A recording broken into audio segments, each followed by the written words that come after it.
Thank you to Squarespace for sponsoring today's video.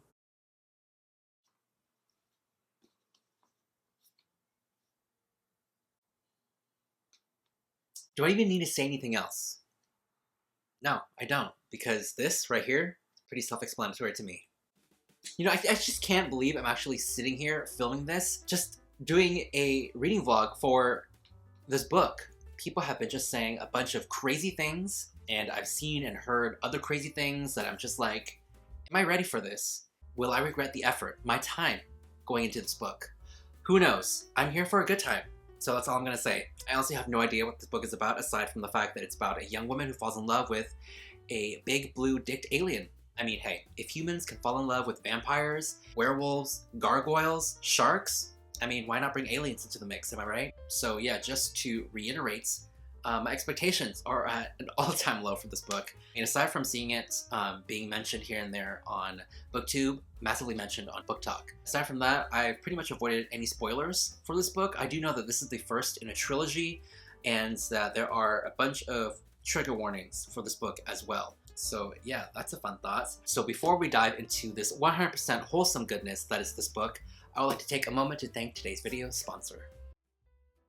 Squarespace gives people a powerful and beautiful online platform from which you can create your website, connect with your audience, and generate revenue through gated members-only content. You can essentially create a community on your Squarespace website with fully integrated commenting system that supports comments, replies, and likes. Squarespace also makes it easy to display posts from your social profiles on your website, where you can automatically push website content to your favorite social media channels so that your followers can share it too. From there, you can manage your members, send email communications, and leverage audience insights, all on one easy-to-use platform. You can also use their powerful blogging tools to also categorize, share, and schedule your posts, and even utilize their great third-party tools and extensions, including inventory, promoting products, and even streamlined bookkeeping. There are so many creative frames, templates, and themes to choose from. It's all super easy and engaging to use, and you can go to squarespace.com for a free trial, and when you're ready to launch, you can go to squarespace/Elias to save 10% off your first purchase of a website or domain. Everything will be linked below, and thank you to Squarespace for sponsoring today's video.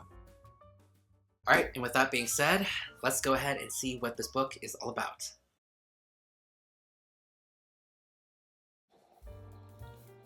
Say hello to Rumi, everyone. This is Rumi. He is a British short hair. Oh, okay. He does not like that. He's a little kitty that I'm babysitting for my friend for the weekend. Hi. Say hi, Rumi. Hi. He's like, let go of me.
What the fuck? Hello everyone, just a quick update.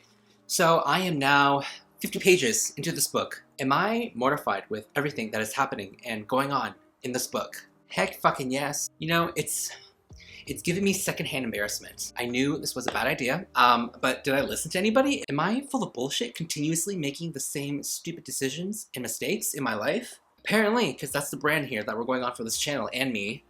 So yes, we have finally started and read Planet Barbarians, and goddamn it, I'm shook. Like, I did not know anything that happened in this book. Nothing at all. All I knew was that it was about a woman who fell in love with a blue alien, and that was it. That honestly sounded pretty harmless to me, right? I mean, because as a sucker for like urban fantasy stories, we have people falling in love with like creatures who like to suck blood, creatures who can turn into like a furry dog. You know, so I'm, willing to expand my horizons on that, a bit, because love is love and we shouldn't discriminate, right? When I heard about this book was about, blue alien and a woman falling in love, I didn't really think much of it. I thought it was just gonna be really smutty and cringe, but holy shit, it is just so much more worse than that. I did more research going into this book and I find out that this is book 1 out of 22 books. This is a 22 book series, and this whole series has basically gone a makeover, a second chance at life. Why? I don't fucking know what to tell you. I don't know. I literally don't know why this book has gotten so much more popular than it has, because it gave itself the chance to be traditionally published. Berkeley, I kid you not, Berkeley. Let's talk about Berkeley for a second. I'm genuinely curious to know how, what, why, like what was the correlation here? What pushed you guys forward to publish a book like this? I have my own opinions regarding this book. Apparently, it got so popular, like over 1,000 of you guys, 1,000 of other people have loved, read, and advocated for this book enough for it to be picked up by a mainstream publisher, which in of itself is insane to me. Like the content in this book, what the fuck? All right, so before I talk about this book, heavy trigger warnings for sexual assault and rape. Okay, so let's talk about this fucking book for a hot second, because I don't know how to process this, so let me break it down. Let me tell you how it goes. She is essentially kidnapped by a different race of aliens. Your basic average alien, how the media portrays these aliens. And so she is kidnapped with a bunch of other women where they're just set off in space. Essentially, she is kidnapped. However, something is wrong with like their engine or whatever, and so the green basic aliens decide that it's a good idea to drop off this cargo hold and just put it off on some random ass planet and leave them there for a temporary period while they get their spaceship fixed. So our spunky, not like other girls main character, decides to take on herself to be the leader of this, of this group of women. And so she takes upon herself to climb out of the spaceship and explore her surroundings, get help, whatnot, like figure out where the heck they are. So she goes off on her own by herself and ultimately gets caught and snared in a trap set off obviously by some other hunter or life form who turns out to be our lovely blue alien. And so she passes the fuck out. She's scared, she's cold, she doesn't see things at like 100%, not very clearly, okay? And so essentially their first meet cute, Georgie and our lovely blue alien whose name is Vetka, whatever, their first meet cute is essentially Georgie waking up in a deep, dark cave to Vetka eating her out, licking her pussy. Essentially, she's getting raped in her sleep. And obviously, that should already be a #1 red flag right there. However, our girl Georgie, instead of freaking out or anything, she actually, she sort of digs it. She's like, hold on, wait a minute. I'm like feeling things here, okay? So far, she's waking up to getting sexually assaulted. And not only is he this weird looking blue alien, but we also getting these two perspectives, Georgie's perspective and Vetka's perspective as well. The first moment he laid eyes on her, something within him that, resonates, that recognizes that soulmate bond, locks in on her. And so, of course, he has all the characteristics of someone who is like possessive, obsessive, all that shenanigans, right? But I guess that's okay nonetheless because he is somewhat of a hot-looking alien. He calls this whole, like, resonating, this process, something in him, in this word, I don't know how to pronounce it. It's like kui, kuai, kiwi, I don't even know. Yeah, that happened. He's blue. He has, like, gills or ridges on his nose. And not only that, apparently, his pussy eating skills are so good because, wait for it, he has ridges on his tongue. And that in himself just makes everything 1,000% better. Ridges on his tongue. God, who knew? If I had anything to learn from this book so far, in all the time and all the years that I've been on Earth being single, is that my soulmate, he would not be human. If a girl can find a soulmate with a blue-tailed alien, I would say there's hope for me. So far, that's pretty much all I got. Not gonna lie, sort of the character descriptions of the blue alien sort of reminds me of Avatar. I'm telling you, this is essentially an Avatar fanfic, and you can't tell me otherwise. I guess someone got lucky, they wrote out their fantasies online, people fucking loved it, ate that shit up, it became popular on TikTok, and got bought by a mainstream publisher, and here we are. I guess it's a lot of other people's fantasies too. If it weren't for the fact that I'm reading this book for the sake of this video, automatic DNF. But I am gonna push through, suffer even more, do it for the content, do it for you guys, doing it and reading it so you guys don't have to. You can thank me later.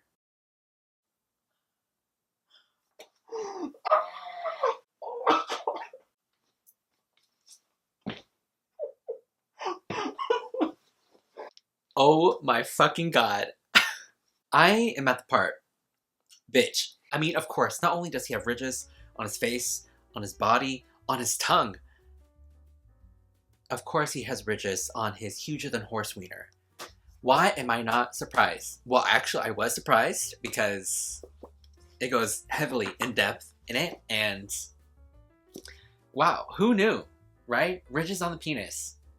That's gonna take you somewhere. Gonna take you to high places for sure. And not only that, apparently he has sort of like a bony, like protruding knob an inch or so above his textured, huge cock. So it says here on page 73. So far we are off to a very horny, sexy start. So I'm really invested and focusing on the book now. Everything that is happening so far. So it is actually 3:42 a.m. in the morning, and I'm a little tired, but I can't help it. I need to push through. I need to read more and find out, you know, what's gonna happen next. I mean, plot-wise, there isn't much going on. You can basically predict, you know, what's gonna happen. I'm not really here for the plot. I'm here, I guess, for like the hype, the context, the build-up, and why it's so beloved by many, right? I can see this book as, you know, as some sort of escapism. I can definitely sort of see it, and I can sort of understand it a little bit better.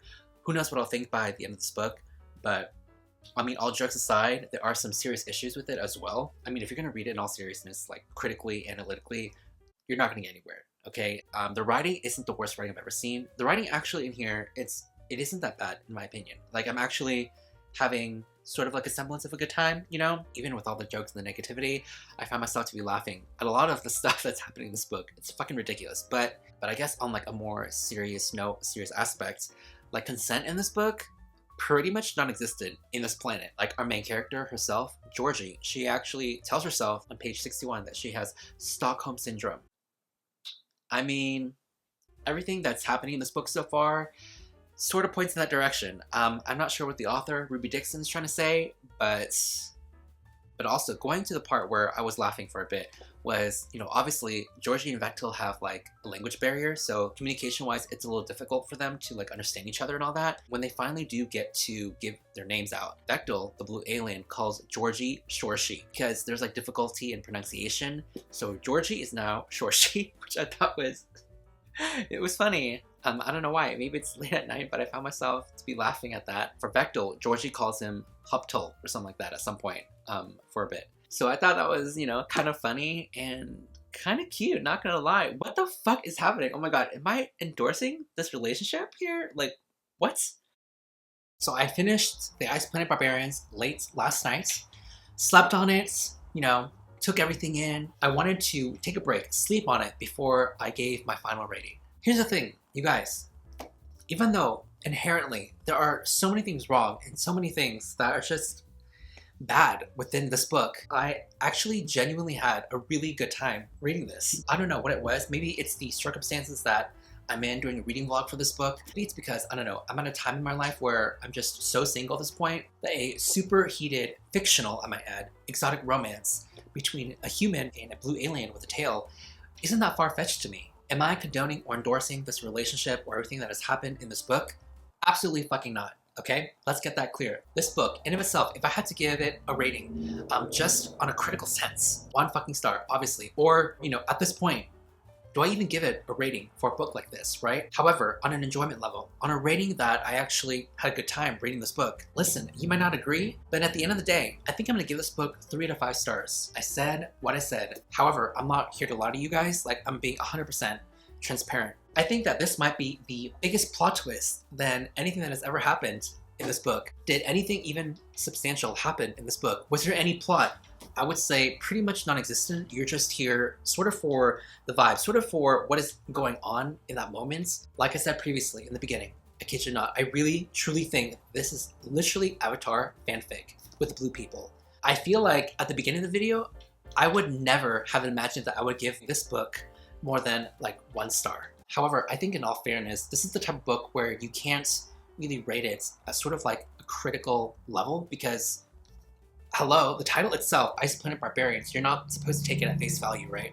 At the end of the day, this had one of the worst messages and themes I've ever read in any single book. I mean, these women are all brutalized, some of them even heavily sexually assaulted, and the whole mating thing, the whole soulmate agenda, I kid you not, these women were just there for the sole purpose of becoming mates to these blue aliens just so that they can conceive and get pregnant and give birth. That is essentially the whole goal of this book. Honestly, given the whole circumstance, it honestly sounds like a full-fledged horror book. Yeah, so to touch upon that briefly with the whole mating situation, apparently the thing that's inside these aliens that resonate with them is sort of like this parasite that they sort of had to merge together, this symbiote that they have to join together in order to survive on this planet, and also gives them like this, I don't know, this awareness, the surroundings, that they're able to recognize their mate only. It is mentioned in this book that they're only able to recognize their mates if they're only a full, healthy woman, fertile, able to give birth. And that's how the thing, whatever inside resonates, is able to recognize as a mate. Genuinely horrifying, I know. Like, yes, if you're like infertile or unable to give birth, you're pretty much safe from like the whole mating situation. But yeah, just speaking out loud in existence is just genuinely horrifying to me. So will I be reading the next book, the next books in this whole series? There's like 22 books, okay? Like, I'm not even joking. That in of itself is just fucking crazy to me, honestly. Like, I just cannot believe so many of you guys have actually gone and read like this entire series to the point where it has become so popular that it got picked up by a huge publishing company. Like, I'm not even surprised, Penguin of all publishing companies. So, all right, so I just want to quickly go over some slight spoilers about this book. So you can basically skip to the end if you don't want to hear anything about this. But essentially, our main character, Homegirl, gets pregnant. Of fucking course. In her mind, she's like, you know, just because he's blue, he's an alien, even though he has like a ridged dick, she's like, I can't get pregnant. She is so fucking horny. Like, she is so horny. Throughout this entire book, she doesn't even think twice about anything. She literally does not think of anything aside from boning this blue-dicked alien. Like, it really truly gives a whole meaning to the empty head, no thoughts, just vibes. I can't even. In the span of a week, she finds a soulmate, falls in love, gets pregnant, and because she gets pregnant, she decides that she wants to stay on this planet with her soulmate, her blue alien. Honestly, her fast relationship with that blue alien is faster than any lesbian relationship, any relationship that I've ever seen or read about in my entire life. A week. In a span of a week, our main character, pregnant, in love, soulmate, and because of all that, she's like, I want to stay. I was like, oh my gosh. All right, so that in of itself is my whole review for this book. I don't know, who knows, maybe this video could be a start to a whole new series where I read popular books based off of Booktook. So, I mean, I already have another book from another book series in mind to read from that so many people are just reading about and loving on Booktook. But we'll see. We'll see how this one goes. Please let me know down in the comments below if you have read Ice Planet Barbarians and, you know, what did you guys think and whatnot. I would love to hear and know more of your thoughts. I mean, contrast to our main protagonist, she was just here for a good time and inevitably here for a long time, for forever. All right, so thank you so much for watching, guys, and I will see you all soon with a new video. God damn it. Open book, bitch.